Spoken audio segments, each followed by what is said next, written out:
मिनश्शैतानिर्रजीम बिस्मिल्लाहिर्रहमानिर्रहीम अस्सलामु अलैकुम वरहमतुल्लाहि वबरकातुहू। आदिलाबाद के मजलिस इत्तेहादुल मुस्लिमीन के सदर मोहतरम जनाब नज़ीर साहब, मजलिस इत्तेहादुल मुस्लिमीन के तमाम मोअज़्ज़िज़ अराकीन बल्दिया, आदिलाबाद के मजलिस इत्तेहादुल मुस्लिमीन के सीनियर रुकन व क़ायद सिराज क़ादरी साहब, निर्मल के मजलिस के सदर अजीम बिन याहिया साहब, करीमनगर से आए हुए मजलिस इत्तेहादुल मुस्लिमीन के सदर जनाब अहमद साहब, आदिलाबाद के मजलिस इत्तेहादुल मुस्लिमीन के तमाम सदर मोतमदीन व अराकीन, मोअज़्ज़िज़ हाज़रीन इकराम, बुजुर्गान मिल्लत, मेरे गयूर नौजवान साथियों, हैदराबाद के रुकन असम्बली मजलिस इत्तेहादुल मुस्लिमीन नामपल्ली जनाब जाफर हुसैन मेराज साहब, अजीज़ान मिल्लत, मजलिस इत्तेहादुल मुस्लिमीन की आदिलाबाद में रुकनियत साजी की गई, मेंबरशिप की गई और उसके बाद मजलिस इत्तेहादुल मुस्लिमीन की नई तंजीम को, बॉडी को तश्कील दिया गया है। मैं अपनी जानिब से मजलिस इत्तेहादुल मुस्लिमीन के नौ मुंतखब शुदा सदर को, जनरल सेक्रेटरी को, जॉइंट सेक्रेटरी को और मजलिस के बॉडी के तमाम अराकीन को मुबारकबाद देता हूं और मेरी तरफ से नेक तमन्नाओं का इजहार भी करता हूं। और मैं आपसे ये गुजारिश करना चाहता हूं, भाई बैठ जाइए, आप बैठ जाइए। और मैं आपसे ये गुजारिश करना चाहूँगा कि आप आदिलाबाद के सदर जनाब नज़ीर साहब की आपको तायीद की ज़रूरत है, उनको आपकी दुआओं की ज़रूरत है और मुझे यकीन है कि हमारे बुजुर्गों की सरपरस्ती भी उनको हासिल होगी।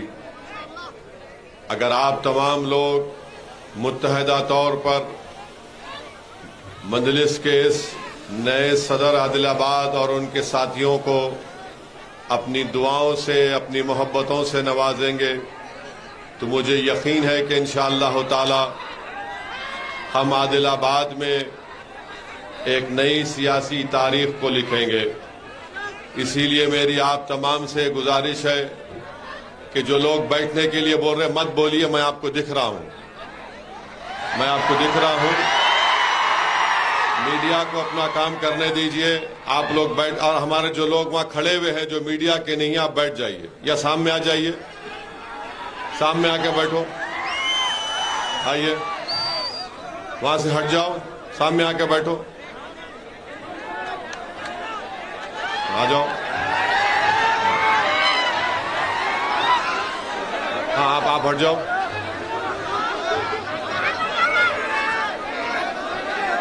बैठिए, बैठिए, बैठ, हाँ हाँ, ए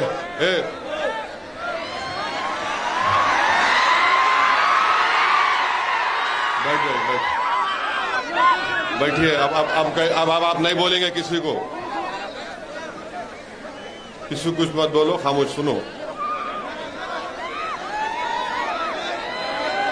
मेरे अजीज दोस्तों, मैं आपसे ये गुजारिश कर रहा हूं कि आप थोड़ी देर के लिए इत्मीनान से मेरी जो बात को सुनिए जो मैं आपसे कहने आया हूं।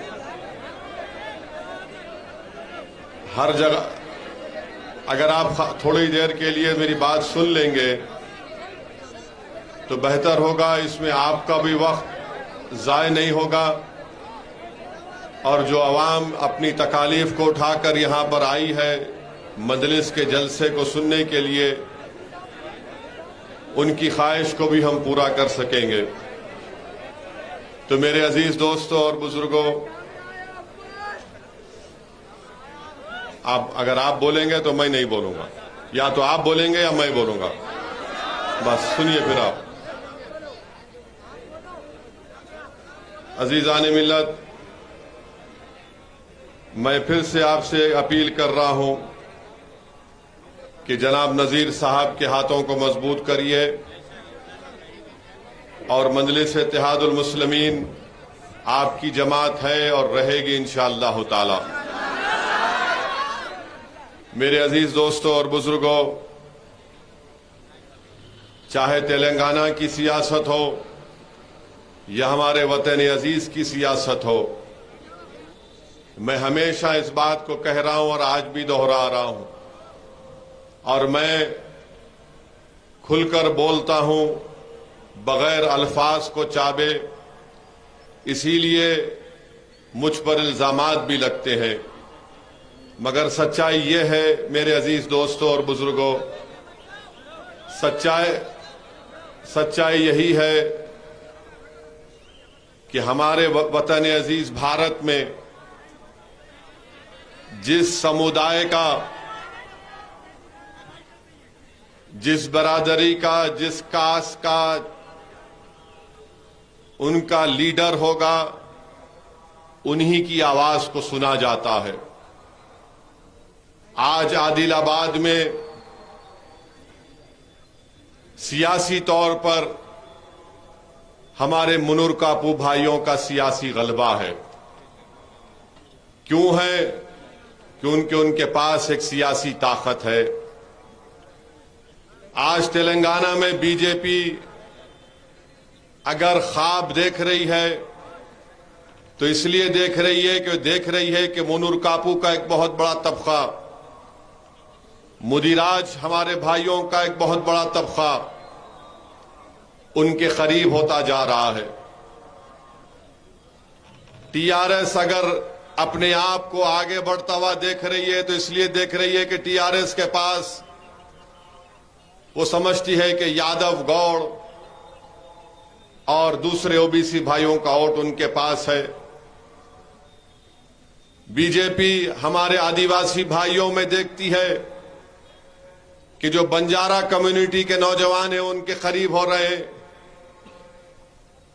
मैं आपसे अपील ये कर रहा हूं कि आप भी अपनी सियासी अहमियत को बढ़ाइए, अपनी सियासी ताकत को बढ़ाइए, और ये उसी वक्त हो सकता है जब आप लोग सियासी तौर पर मजलिस इत्तेहादुल मुस्लिमीन के परचम चले मुत्तहिद हो जाएंगे। आज आपको शिकायत है कि आदिलाबाद में जहां से हमारे वार्ड है वहां पर काम नहीं होते हैं।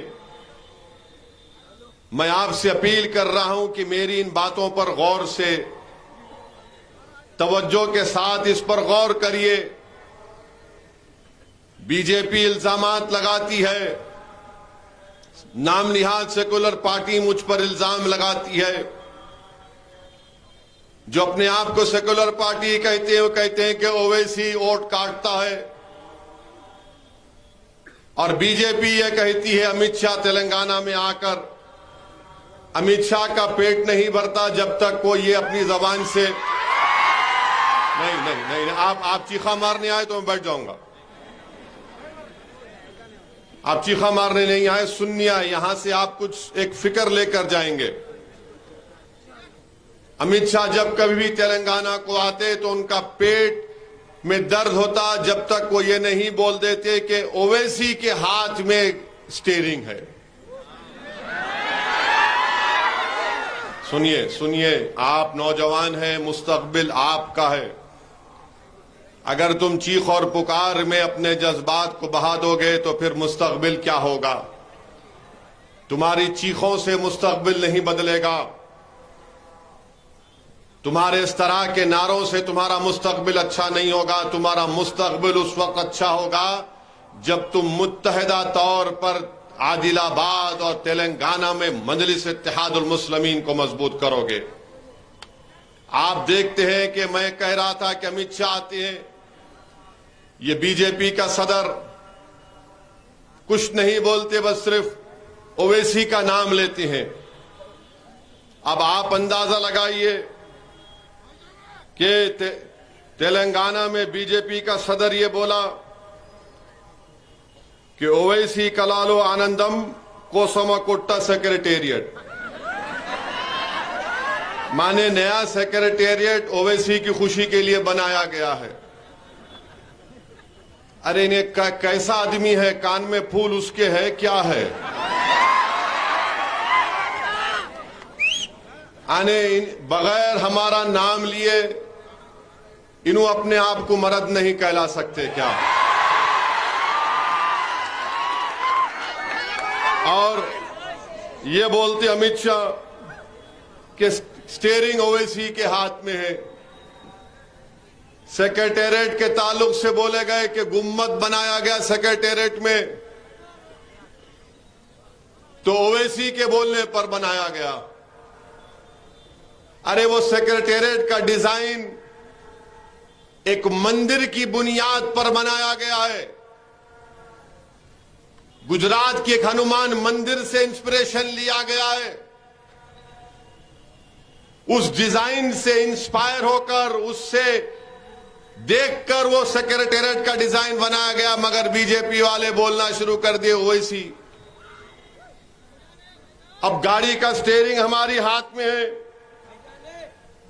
तो अब आप सुनो क्या क्या सेक्रेटेरिएट ओवैसी की खुशी के लिए बनाया गया बोलते हैं ना।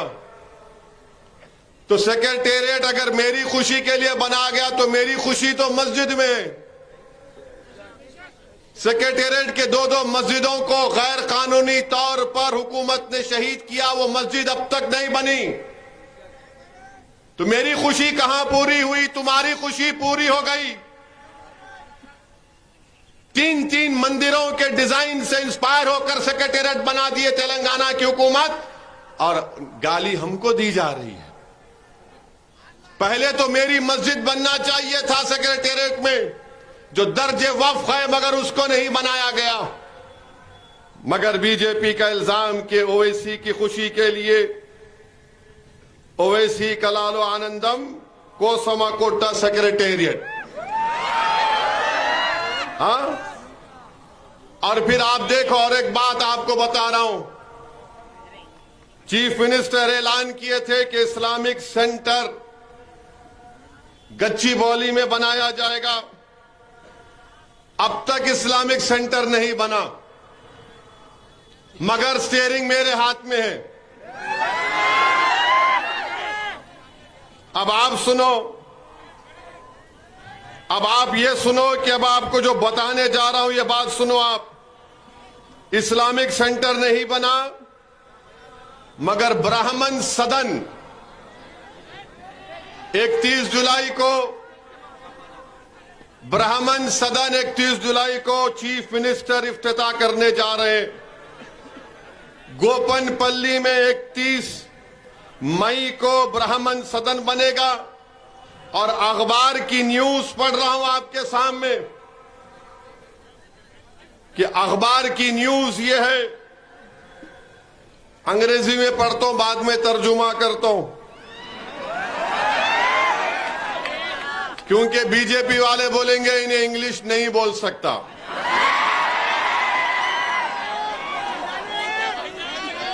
अब आप सुनिए,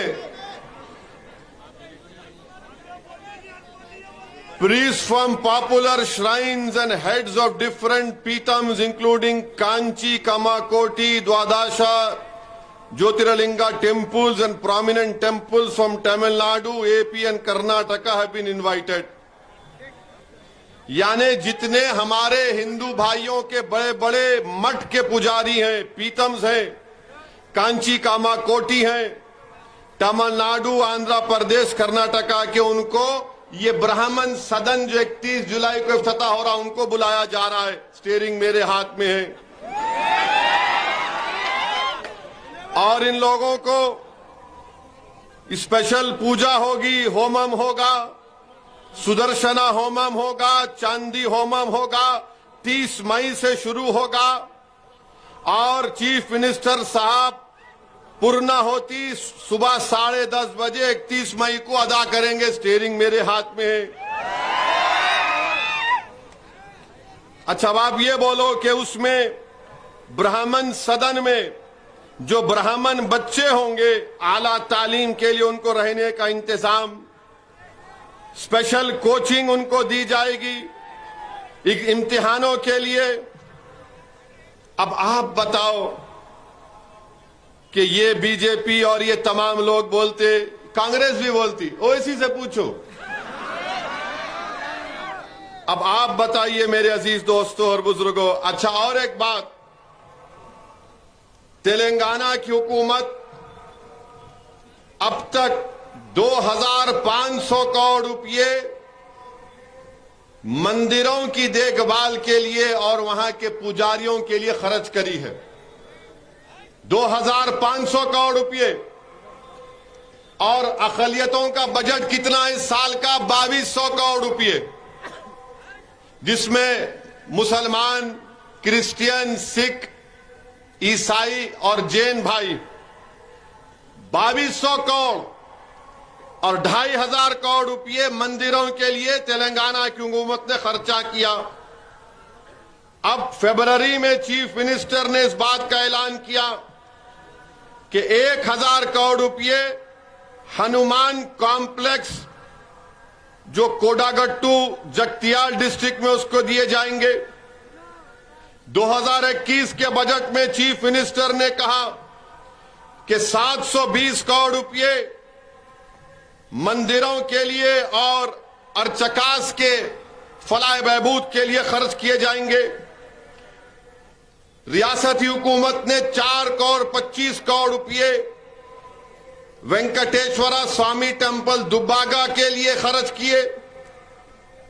कई इरिगेशन प्रोजेक्ट्स का नाम हिंदू भगवानों के नाम पर रखा गया, हमको एतराज नहीं है, ये खुद फाइनेंस मिनिस्टर हरीश राव ने कहा।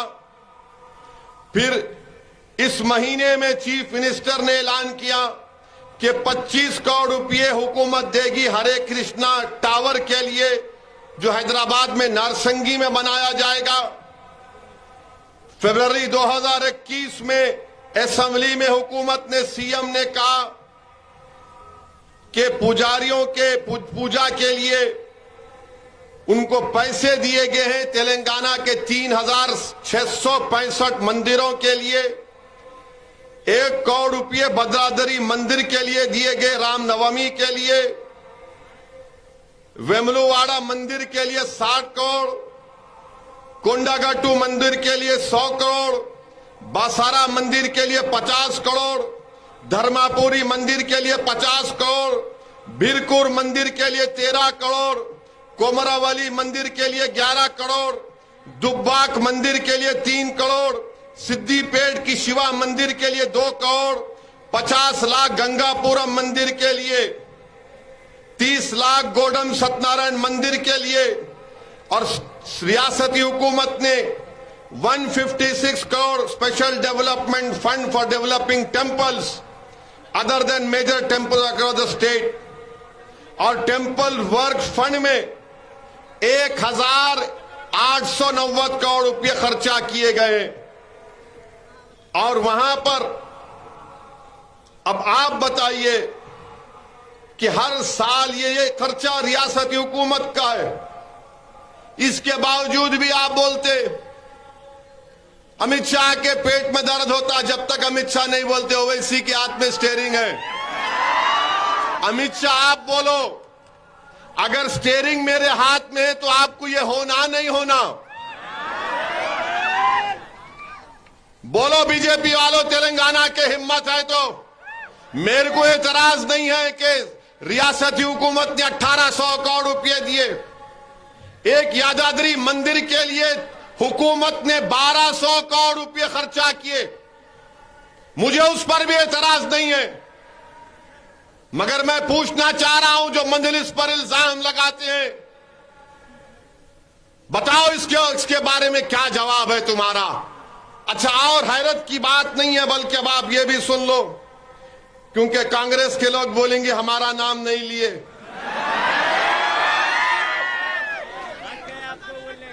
कांग्रेस के इनके जो सदर नए सदर बने, जो थोड़ी देर चले बाद में थक के बैठ गए, इन्हों रियासती तेलंगाना के कांग्रेस के सदर ने कहा कि अगर उनकी हुकूमत बनती है तो पूरे तेलंगाना में 100 राम मंदिर बनाएंगे, हर एक असेंबली कॉन्स्टिट्यूंसी में, और 10 करोड़ रुपए देंगे। भाई आप ये क्यों कहते बीजेपी वाले कि मुसलमानों की खुशामद की जा रही है? क्यों कहते हैं लोग कि मुसलमानों का तुष्टीकरण किया जा रहा है? तेलंगाना के मुसलमान को इतराज नहीं है। हम यही कह रहे हैं कि जब आप दे रहे हैं तो दो, सबको दो। क्या हम पुकार रहे थे, रो रहे थे, क्यों दे रहे, क्यों दे रहे? अब बोलो बीजेपी वालों, यादाद्री की मंदिर चीफ मिनिस्टर ने बनाई, 1200 करोड़ उस पे खर्चा किए। हैदराबाद में हरे रामा हरे कृष्णा का टावर आएगा, 45 करोड़ चीफ मिनिस्टर ने ऐलान किया। ब्राह्मण सदन बन गया, मेरा इस्लामिक सेंटर नहीं बना। सेक्रेटेरिएट मेरी खुशी के लिए बनाया गया, मेरी मस्जिद को शहीद करके सेक्रेटेरिएट बनाया गया, मस्जिद नहीं बनी। जगतियाल में एक एसआई ने बस के अंदर एक खातून की बहस हो गई दूसरी खातून के साथ, तो दूसरी खातून ने, क्योंकि वो एसआई की बीवी थी, फोन करके अपने शौहर को बोल दिया। शौहर को तकलीफ आया, रोड पर रोककर उस बुर्खापोश खातून से बहस किया, उसको तमाचा मार दिया। इस पर क्यों नहीं बोलते? बोलना चाहिए ना। कौन गए? जाफर हुसैन मेराज गए, और हद तो यह हो गई कि उस बच्ची पर केस बुक कर दिए। ये कौन सा इंसाफ है? यही तो हम बोलना चाह रहे हैं कि बीजेपी बोलते रहती है ओवैसी ये, ओवैसी ये। अरे तुम ओवैसी का नाम लेके अपना पेट भरना चाहते तो भर लो, मुझे कोई मतलब नहीं है। अगर ओवैसी का नाम लेने से तुमको लगता है कि तुमने ग्लूकोज तुमको मिल गया तो लो। कांग्रेस वाले बोलते हैं कि अगर उनको सत्ता मिलेगी तो हम इतना बनाएंगे। अरे बनाओ, कौन रोक रहा तुमको? मगर ये बोलना ओवैसी, हर चीज में ओवैसी, हर चीज में मजलिस। अमित शाह क्यों नाम लेते मजलिस का, ओवैसी का? आपको मालूम? सुनो, बताता हूं मैं आपको। क्योंकि अमित शाह जानते हैं कि असदुद्दीन ओवैसी मोहम्मद मुस्तफा सल्लल्लाहु अलैहि वसल्लम के गुलामों का गुलाम है, इसलिए ओवैसी का नाम लेते। अमित शाह जानते हैं कि वो कमली वाले के गुलामों का गुलाम है, जो जालिमों से कभी समझौता नहीं करेगा, उनसे पंजा आजमाई करेगा, इसलिए नाम लेते हैं। अमित शाह मजलिस का नाम इसलिए लेते हैं कि अमित शाह जानते हैं कि 65 साल से मजलिस इत्तेहादुल मुस्लिमीन इस सरजमीन पर अपना काम कर रही है। अमित शाह जानते हैं, मोदी जानते हैं, आरएसएस वाले जानते हैं कि इस जमात ने नेहरू से लेकर मोदी तक प्राइम मिनिस्टर, वजीर आजम को देखा, मगर किसी ने मजलिस इत्तेहादुल मुस्लिमीन को कमजोर करने की ताकत नहीं थी। ये अल्लाह उसके रसूल का करम है। इसीलिए अमित शाह जब तेलंगाना को आते तो मजलिस का नाम लेते हैं। अमित शाह जानते हैं कि मजलिस जो बोलती है वो करती है, इसीलिए मजलिस का नाम लेते हैं। अमित शाह जानते हैं कि जब तक मजलिस तेलंगाना में ताकतवर रहेगी, सेक्रेटेरिएट पर बीजेपी का परचम नहीं लहरा सकता। इसीलिए हमारा नाम मजलिस का नाम लिया जाता है। मजलिस ओवैसी का नाम अमित शाह इसलिए लेते हैं क्योंकि वो मॉब लिंचिंग नहीं कर सकते तेलंगाना में गाय के नाम पर, जब तक मजलिस ताकतवर रहेगी यहां पर। इसीलिए मजलिस इत्तेहादुल मुस्लिमीन का नाम लेते हैं। और ये बीजेपी के लोग जो जुम्मा 8 दिन हुआ, जो अमित शाह की चप्पल उठाकर फिरते हैं, ये भी अब बोलना शुरू कर दिए। मेरे अजीज दोस्तों और बुजुर्गों, ये बात आपको बताना जरूरी था। अब अगर कल कोई बीजेपी वाला या कोई अपने आप को सेकुलर रहने वाला बोलेगा है मुसलमानों को बहुत हो रहा, क्या हो रहा रे बहुत बोल, कौन सा काम हो रहा बोलो, नहीं बहुत कर रहे मुसलमानों को। अरे मुसलमानों को कर रहे तो क्या तुम्हारे बाप का खजाना है, सरकार का खजाना है? क्या आपके मामा का खजाने से दे रहे हमको लाके? क्या हम टैक्स नहीं देते? नहीं कर रहे। अरे कर रहे, करना पड़ेगा। हमारी वोट से तुम मुख्यमंत्री बने, हमारे वोट से तुम एमएलए बने। हम डरते रहे बीजेपी से। बीजेपी टारगेट किसको करती? ओवैसी को करती, आपको करती। किसके घर पर हमला किया जाता है, किसको निशाना बनाया जाता है? अरे आप तो आराम से अपनी टाई टाई की गाड़ी में फिर लेते हैं। जो रोड पर खड़े होकर संघ परिवार से पंजा आजमाई कर रहा है उसका नाम मुसलमान है। जो टीवी स्टूडियो में बैठकर आरएसएस पर या ट्विटर पर लिखते हैं वो क्या है? अरे जमीन पर आकर भारत को बचाने का काम, सेकुलरिज्म को बचाने का काम, इसकी गंगा जमुनी तहजीब को बचाने का काम, इसके कॉम्पोजिट कल्चर को बचाने का काम तेलंगाना में कौन कर रहा है बताओ? ये लोग इल्जाम लगाते हो वैसी वोट काटता है। अच्छा ये बताओ, आदिलाबाद की एमपी सीट मैं लड़ा,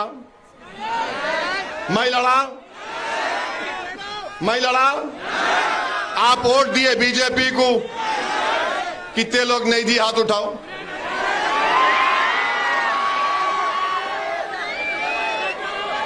अब हाथ नीचे रख लो। सुना, ठहरो आप, सुनो, फिर आप फिर बोल रहे, यहां आके बोलते। निजामाबाद एमपी सीट मजलिस लड़ी, करीमनगर एमपी की सीट मजलिस लड़ी, सिकंदराबाद की एमपी सीट मजलिस लड़ी, फिर कैसे जीती? कैसे जीती? कौन जीता है? अरे तुम लोग जीता है, हम नहीं जीता है। मैं नहीं लड़ा तो बीजेपी जीत गई। अब जलसा कर रहा हूं तो सबके पेट में दर्द हो रहा। आप क्या करते असेंबली में यहां पे? ये अचानक जलसा क्यों हुआ आदिलाबाद में? अब फिक्र लगी हुई है निजामाबाद में क्या करने वाले हैं। अगर ठेठ दखनी जबान में बोलूं तो इला बोल रहे अब क्या करते की। अब करीमनगर में क्या होता की, सिकंदराबाद में इन्हों किसकी हवा उतारते की। अब आप बताओ, हम नहीं लड़े तो इन्हों जीत रहे और इल्जाम किस पे लगा रहे? नहीं ओवैसी आया, ओवैसी ये करा। अरे भाई तुम सुनो, अभी टाइम है, अभी टाइम है। मैं आप लोगों से मशवरा करने आया हूं, मैं आप लोगों से बात करने आया हूं। मैं मजलिस के जिम्मेदारों से बात करूंगा और उसके बाद मैं तय करूंगा कि आने वाले असेंबली इंतखाबात में मजलिस कितने असेंबली की सीट पर इलेक्शन लड़ेगी इंशाअल्लाह ताला। मगर ये बोलना नहीं, ओवैसी अमित शाह जैसा हेलीकॉप्टर से उतरते बेचैन रहते, बोलना ओवैसी के बारे में बोलना, नहीं तो दर्द होगा मेरे को। आप बताओ, इतने बातें रखाऊं, इतने मंदिरें बनाई गई, हमको एतराज नहीं है। सेक्रेटेरिएट का इनाग्रेशन हुआ, सेक्रेटेरिएट का इनाग्रेशन हुआ, मैंने वेलकम किया, मगर मैं यही बोला कि मस्जिद भी बना दो, मगर ये बीजेपी वाले बोल उस पे गुम्मद है। अरे भाई जरा आंख का इलाज करा ले, दिमाग का नहीं करा सकता तो।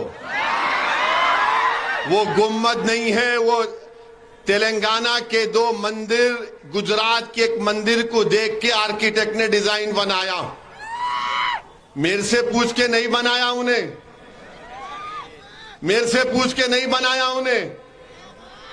अगर मेरे से पूछ के बनाता तो मैं और खूबसूरत बनाता था,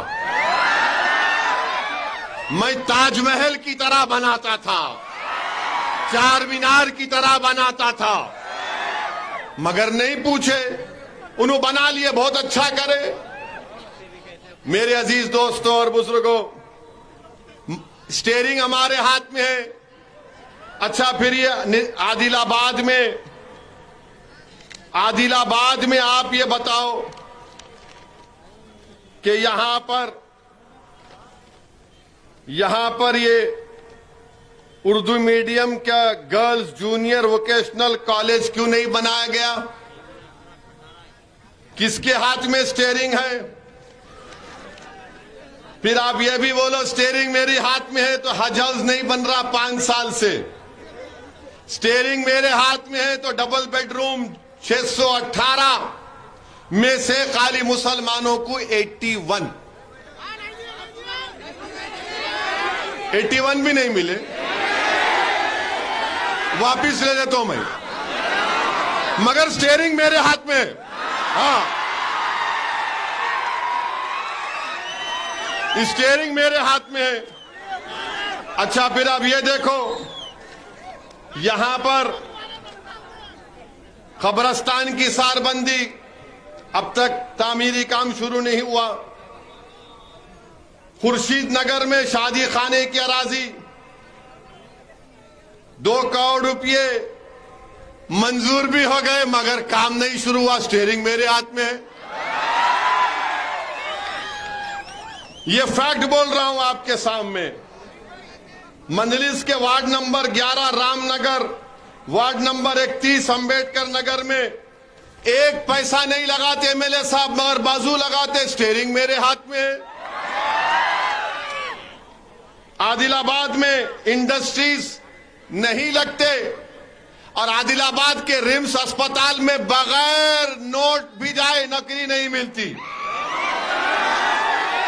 अटेंडर की नौकरी होना 50,000 रुपये रिश्वत दो। कितना? 1 लाख। मगर स्टीयरिंग मेरे हाथ में है। एक नौकरी के लिए 1 लाख, 2 लाख। सुन रहे एमएलए साहब? आप सिर्फ हुनूर कापू को भी करेंगे या सबको करेंगे? हमको बता दो आप। हमारे वार्ड में नहीं करा रहे आप, तो ये मेरे अजीज दोस्तों और बुजुर्गों, ये आप देख रहे हैं। फिर आप देखिए यहां पर इचोड़ा में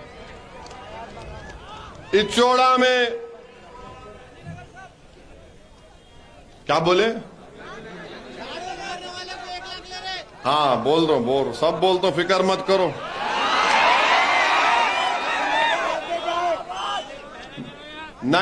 उन्नीस सौ 99 में 99 में शादी खाना तामीर हुआ, मगर अब तक बराबर नहीं बना। शादी खाना वहीं का वहीं रहा।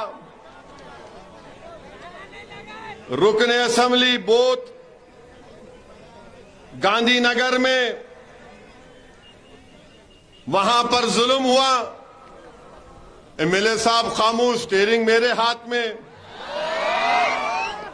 बड़े जानवरों की गाड़ी जब्त कर ली जाती, स्टीयरिंग मेरे हाथ में। इचोड़ा उर्दू मीडियम जूनियर कॉलेज की सख्त जरूरत है।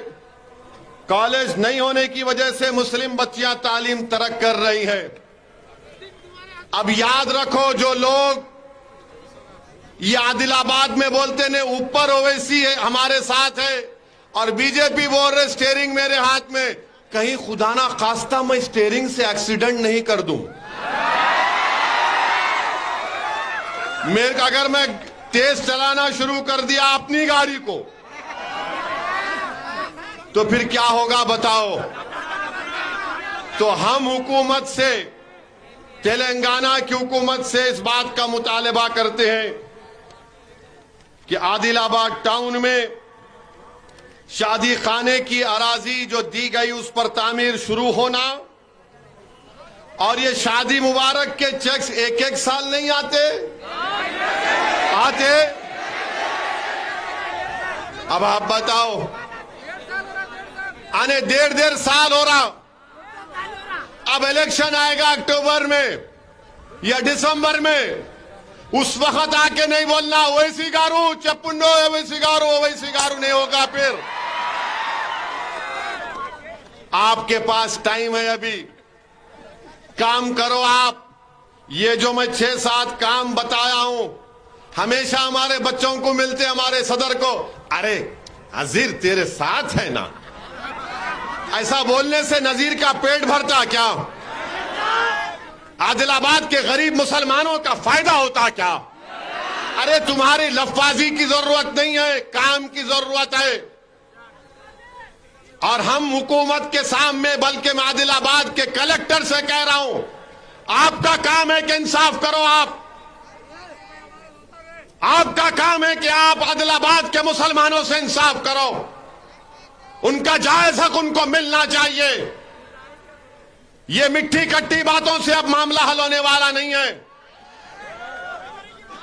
आदिलाबाद में नजीर साहब बता रहे हैं कि 60,000 के करीब मुस्लिम वोट है आदिलाबाद। आप बोले नजीर कितने हैं? 62,000 है बोल रहे कि जो भी होंगे, मगर अब आपको फैसला करना है। अगर इलेक्शन से पहले ये पूरे मसाइल हल होंगे तो फिर कुछ होगा। अगर आप ऐसे ही टाल मटोल करते रहेंगे, आपके चमचों को, हवारियों को बिठा के फूल कार पिना के फोटो डालेंगे, कुछ फायदा नहीं होगा। अगर आप कोई टोपी वाले, दाढ़ी वाले को साथ लेके ये समझेंगे कि कुछ हो जाएगा, तो आदिलाबाद का बच्चा, आदिलाबाद का बूढ़ा, आदिलाबाद की माएं बोलेंगी, एक ही टोपी वाला, एक ही दाढ़ी वाला जब तक आके नहीं बोलेंगे हम वोट नहीं डालेंगे किसी को। जब तक लंबी शेरवानी आके नहीं बोलेगा कुछ नहीं होगा। ये आदिलाबाद के गरीब मुसलमानों का मुतालबा है हुकूमत से कि आपको ये काम करना पड़ेगा। ये अब आप आकर वो वुडो डरा रहे मत डराओ, हमको किसी के बाप से डरने वाले नहीं हम भी चाहते बीजेपी आगे ना बढ़े तेलंगाना में। 2014 में, 2018 में तेलंगाना में बीजेपी को हराने में मजलिस का भी रोल रहा है उसमें, और हम हरगिज नहीं चाहते कि बीजेपी आगे बढ़े। मगर इसका यह मतलब नहीं है कि आदिलाबाद में कोई डेवलपमेंट ना हो, हमारे वार्ड में कोई डेवलपमेंट ना हो उसमें। मेरे अजीज दोस्तों और बुजुर्गों, इसीलिए हम आपसे अपील, हाँ आईटी हब भी बनाया गया। आईटी हब में, अब सुनिए, अब आप आईटी हब में यहां पर भी नौकरियां मिलनी चाहिए। हमारे बच्चे भी क्वालिफाइड हैं। अरे सबको दो आप मौका। जब सब गरीबों को मौका मिलेगा तो आदिलाबाद ऊंचाई पर जाएगा इंशाअल्लाह ताला। मेरे अजीज दोस्तों और बुजुर्गों, यहां पर 2017 के टीआरटी टीचर का भी मैजर है कि इनके 340 पोस्ट को नहीं 550 पोस्ट को डी रिजर्व करना है। ये मसला असेंबली में कई मर्तबा मजलिस के अरकान असेंबली ने उठाया, और आज हम देखते हैं कि भारत की लोकसभा की पार्लियामेंट का इफ्तिताह हुआ। हमारे प्रधानमंत्री वो एक फोटो आई लेटे हुए हैं, फिर एक टीवी पर मैं देखा कि लोकसभा के अंदर प्रधानमंत्री जा रहे और उनके पीछे कम से कम 18 से 20 हमारे हिंदू भाइयों के मजहब के पुजारी मंत्र पढ़ते हुए जा रहे हैं। प्रधानमंत्री, मुझे देखकर बड़ा ताज्जुब हुआ कि आपके दिल में ये जगह क्यों नहीं पैदा हुई कि जब हिंदू पुजारियों को लेकर मैं जा रहा हूं लोकसभा के अंदर, तो उसमें ईसाई पादरी भी होना चाहिए था, उसमें सिखों के मजहबी रहनुमा को भी होना चाहिए था, उसमें मुसलमानों के कोई एक मौलाना को भी होना चाहिए था। अरे यही तो भारत की खूबसूरती है। वजीर आजम, इस देश का मजहब एक नहीं है, भारत का एक मजहब नहीं है, भारत किसी मजहब को मानता भी नहीं है, भारत पूरे मजहबों को मानता है। इंडिया का कोई रिलीजन नहीं है, इंडिया सब रिलीजन को मानता है। अगर कोई रिलीजन को नहीं मानता, इंडिया उसको भी मानता है। मगर अफसोस हुआ देश के प्रधानमंत्री, आप सिर्फ एक ही मजहब के लोगों को लेकर गए लोकसभा में। काश आपका दिल बड़ा होता तो उसमें ईसाई, सिख, मुसलमान और जैन लोग भी अंदर होते, बाहर हुआ। मगर लोग बोलते हैं, अब बोलेंगे नहीं बाहर नहीं हुआ, उस सूर्य रहमान का सूरा नहीं पढ़े। अरे भाई, अंदर भी पढ़ना था, अंदर भी पढ़ना था। यासीन वल कुरानिल हकीम, यह भी पढ़ना था अंदर। मगर प्रधानमंत्री सिर्फ अपने साथ इन्हीं लोगों को लेकर गए। वो लोकसभा का नया इफ्तिताह नहीं दिख रहा था, ऐसा दिख रहा था कि कोई दिल्ली के सुल्तान की ताजपोशी हो रही है। अफसोस हुआ, पार्लियामेंट की जरूरत है, पार्लियामेंट बनना चाहिए। मगर ये क्या हुआ है? क्या ये भारत का सेकुलरिज्म है? क्या ये सत्यमेव जयते है? क्या यही दिन देखने के लिए हमारे बुजुर्गों ने अंग्रेजों से लड़कर अपनी जानों की अजीम कुर्बानी दी थी? क्या इसीलिए हमारे बुजुर्गों ने काला पानी की सजा काटी थी? क्या इसीलिए जलियांवाला बाग में हमारे बुजुर्गों ने अपनी जानों को कुर्बान कर दिया अंग्रेजों की गुलामी से आजादी हासिल करने के लिए? क्या इसीलिए बहादुर शाह जफर के सामने उनके बेटों की कटे हुए सर को लाकर पेश किया गया था? क्या इसीलिए टीपू सुल्तान ने अपनी जान की कुर्बानी दे दी अंग्रेजों से गुलामी को आजाद कराने के लिए? बताइए आप मेरे अजीज दोस्तों और बुजुर्गों, ये देश के वजीर आजम को नहीं करना चाहिए था। मिस्टर मोदी, आप हिंदुओं के भी प्राइम मिनिस्टर हैं, मुसलमानों के भी हैं, ईसाइयों के भी हैं, सिखों के लिए भी हैं, आदिवासियों के लिए आप सब 130 करोड़ जनता के वजीर आजम हैं। आप एक मजहब के नहीं हैं। तो लोग अब कल से बोलेंगे वैसी तेरा मजहब कौन सा है? अरे दीवाने, मैं प्राइम मिनिस्टर ऑफ इंडिया की बात कर रहा हूं, मैं प्रधानमंत्री की बात कर रहा हूं, मैं वजीर आजम हिंद की बात कर रहा हूं। मेरी बात तुम कब जब करोगे? जब कोई मैं ओहदे पर आऊंगा।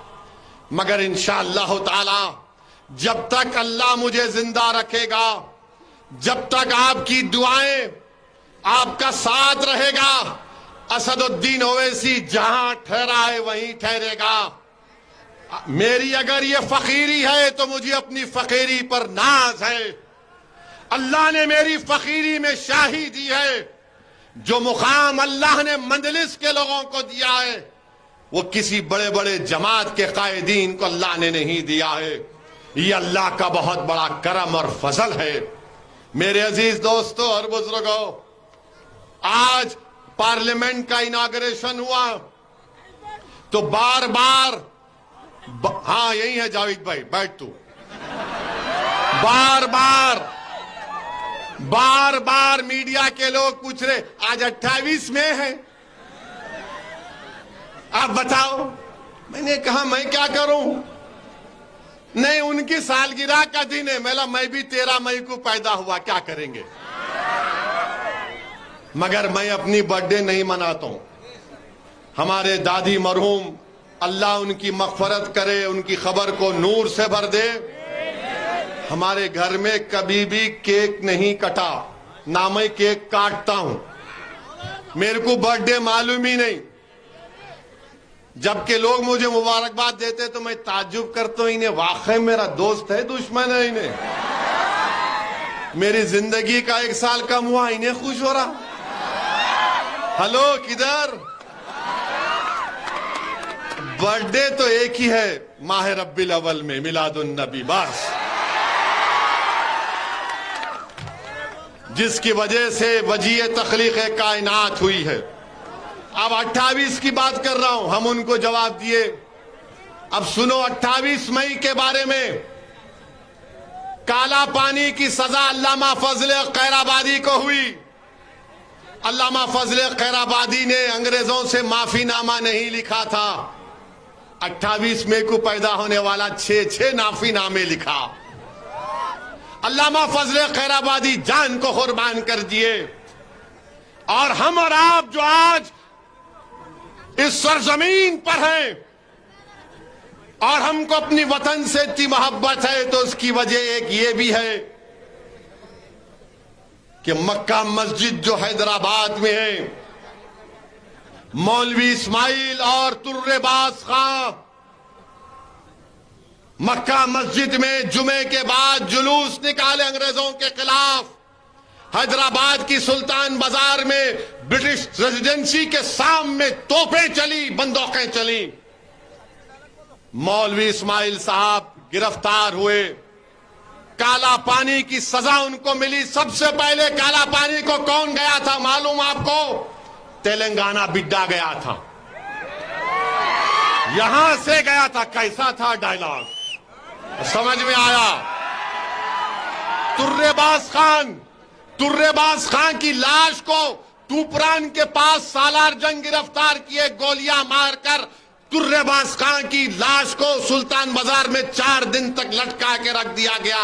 अरे जालिमों, बीजेपी वालों, आरएसएस वालों, हमारी वफादारी पर शक करने वालों, हम इनके चाहने वाले हैं। जो पाकिस्तान से मोहब्बत करते थे वो पाकिस्तान को भाग गए। जो वफादार है, जो आज आदिलाबाद में मुकाबला कर रहे हैं जालिमों से।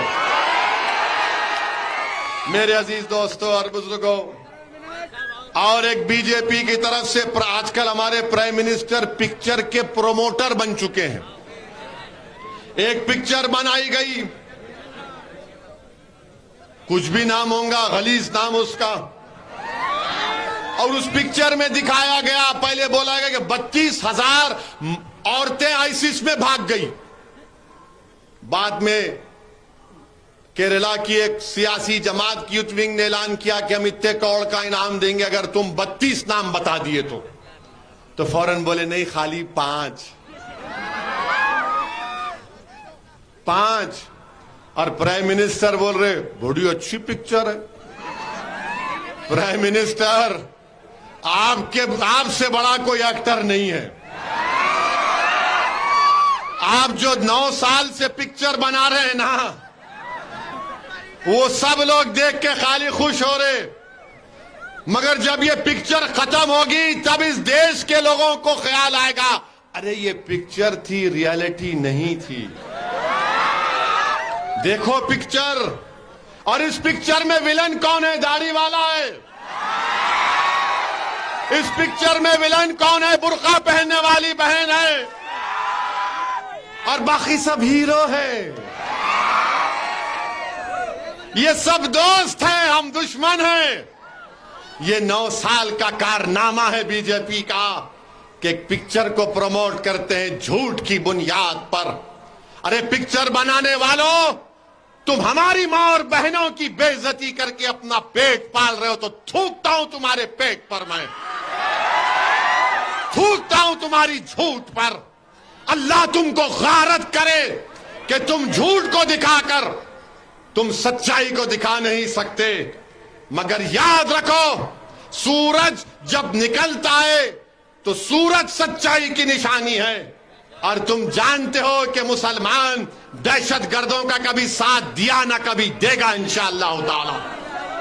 पिक्चर बना दिए, प्राइम मिनिस्टर प्रमोट कर दिए, अब ये सेक्युलर पार्टी के लोग बोलेंगे अब इलेक्शन आएगा तो कांग्रेस के लोग आके बोलेंगे ओवैसी साहब गाड़ी का स्टीयरिंग आपके हाथ में है। अरे भाई साहब, आपका नामो निशान मिट रहा है। निर्मल में आपका है, क्या नाम उसका, अच्छा कोई भी है, उन्होंने भाग गए छोड़ के, सब छोड़ छोड़ के भाग रहे आपको, मगर इनको सबको एक ही मर्द दिखता है ओवैसी, असदुद्दीन ओवैसी, अकबरुद्दीन ओवैसी, मंजलिस। अरे पहले अपने भागने वालों को रोको, उनको समझाओ।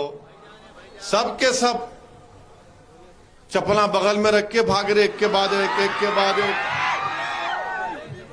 मगर अब कांग्रेस वाले बोलते हैं नहीं, असदुद्दीन ओवैसी की वजह से, मंजलिस के इलेक्शन लड़ने की वजह से मैं 8 सीट लड़ा,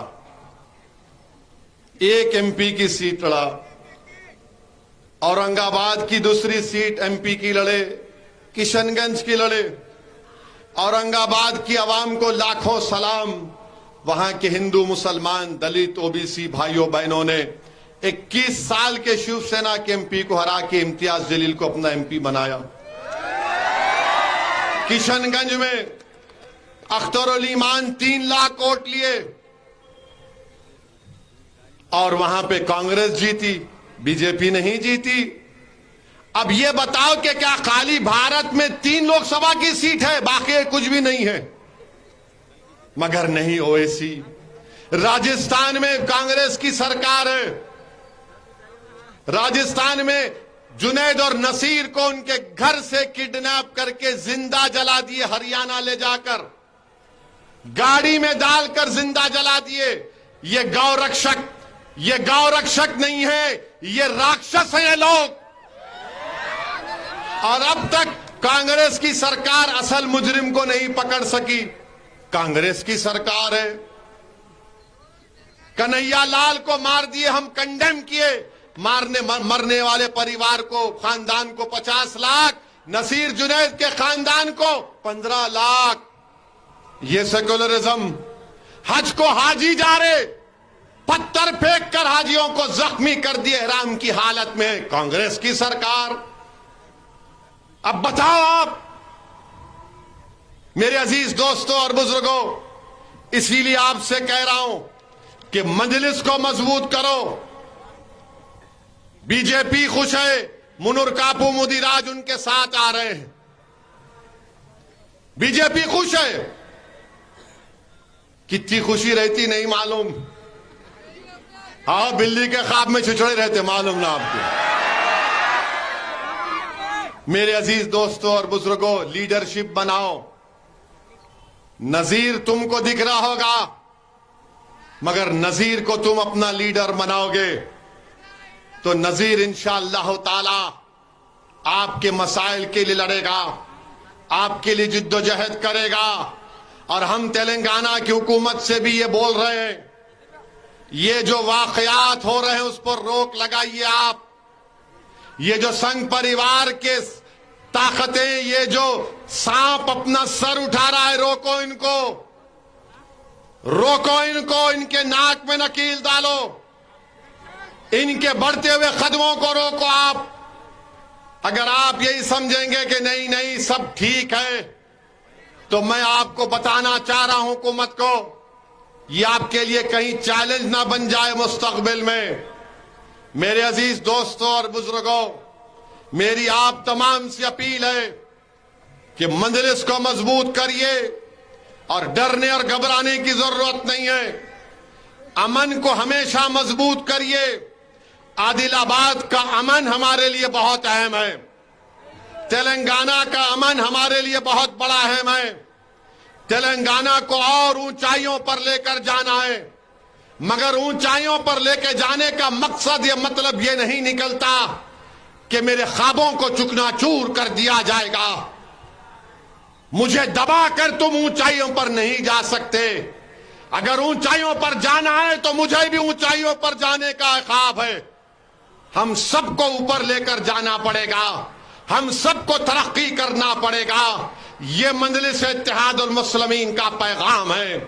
मेरे अजीज दोस्तों और बुजुर्गों, मेरी आप तमाम से फिर से अपील है कि अपने दीन से वाबस्ता रहिए, मस्जिदों को आबाद रखो, पढ़ाई हासिल करो, स्कूल को भिजाओ अपने बच्चियों को और अपने बेटों को, कॉलेजेस को भिजाओ, मुसलमानों पढ़ो, इल्म हासिल करो, काबिल बनो, ताकतवर बनो, डॉक्टर बनो, वकील बनो, इंजीनियर बनो, ग्रेजुएट बनो, टीचर बनो, आरडीओ बनो, सरपंच बनो, एमएलए बनो, एमपी बनो। तुमको हर मैदान में आगे बढ़ना है। और याद रखो, कभी भी अपनी जबान पे ये लफ्ज नहीं लाना कि मैं गरीब हूं, मैं क्या कर सकता हूं। अरे जो गरीब है, तुम तारीख नहीं जानते गरीबों की। वो गरीब ही थे जिन्होंने दुनिया की तारीख को बदल के रख दिया। वो गरीब ही थे जिसने मक्के की सरजमीन पर इनकलाब को बर्पा किया। वो गरीब ही थे जिसने उहद के मैदान में इनकलाब को बर्पा किया। वो गरीब ही थे जिसने करबला को अपने खून से रंग किया। वो गरीब ही थे जिन्होंने मुवत्ता के मैदान में अपने कामयाबी के परचमों को गाड़ दिया था। गरीबी ताकत है तुम्हारे लिए, याद रखो। जो आज तुम गरीबी पर तुमको तकलीफ है, हदीस में आया कि सबसे ज्यादा जन्नत में गरीब लोग रहेंगे। दौलतमंद को 500 साल 600 साल खड़े होकर अल्लाह के सामने अपनी दौलत का हिसाब देना पड़ेगा। अगर वो दौलत को मुस्तहक लोगों के हक में इस्तेमाल नहीं किया। अपने हौसलों को बुलंद रखो, दीन इस्लाम पर फख्र करो, दीन में मुकम्मल दाखिल हो जाओ। और दीन में कोई कॉम्प्रोमाइज नहीं किया जा सकता। घर बोलेंगे, आखिर में बोलेंगे बोलेंगे बोलेंगे बोलेंगे। स्टीयरिंग मेरे हाथ में। अब अपने मस्जिदों को आबाद रखो, उलमाओं की इज्जत करो, अपने बीवियों से अच्छा बर्ताव करो, अम्मा बाबा की खिदमत करो, और जरा सुबह जल्दी उठो, सिगरेट छोड़ो, सिगरेट छोड़ो, ये खोल के पुड़ियां डालना बंद करो। दुनिया तुम्हारे को पुड़ी दे के तुमको बेवकूफ बना रही है। जागो नौजवानों, जागो, ये मुस्तकबिल तुम्हारा है। हमको इस मुल्क को बचाना है फाशिस्ट ताकतों से। इस अजीम मुल्क को हमको बचाना है फिरका परस्त ताकतों से। और याद रखो, ये वतन हमारा है, ये वतन हमारा ही रहेगा इंशाअल्लाह ताला। अब कोई हिजरत नहीं होने वाली है। अब वतन हमारा यही था, यही रहेगा। आपसे मैं अपील कर रहा हूं कि अमन को मजबूत रखिए और आदिलाबाद के मजलिस इत्तेहादुल मुस्लिमीन की टीम को आप सरपरस्ती करिए। गलती करते हैं तो इनका हाथ पकड़कर बताइए कि गलती मत करो, इनकी मदद करो, इनको सही राह दिखाओ। बुजुर्गों से, उलमाओं से अपील है कि मेरी आपसे गुजारिश है कि आप इनकी सरपरस्ती करिए। अब इंशाअल्लाह ताला तेलंगाना में हमारे जलसे शुरू हुए हैं। अब तेलंगाना में चलते रहेंगे हमारे जलसे। अब और बीजेपी वाले कुछ बोलेंगे, अमित शाह कुछ बोलेंगे, मोदी कुछ बोलेंगे, किसी का कर्जा नहीं रखता हूं, जवाब दूंगा इंशाअल्लाह ताला। जवाब देंगे, मगर जमहूरी तरीके से देंगे, संविधान के दायरे में रहकर देंगे।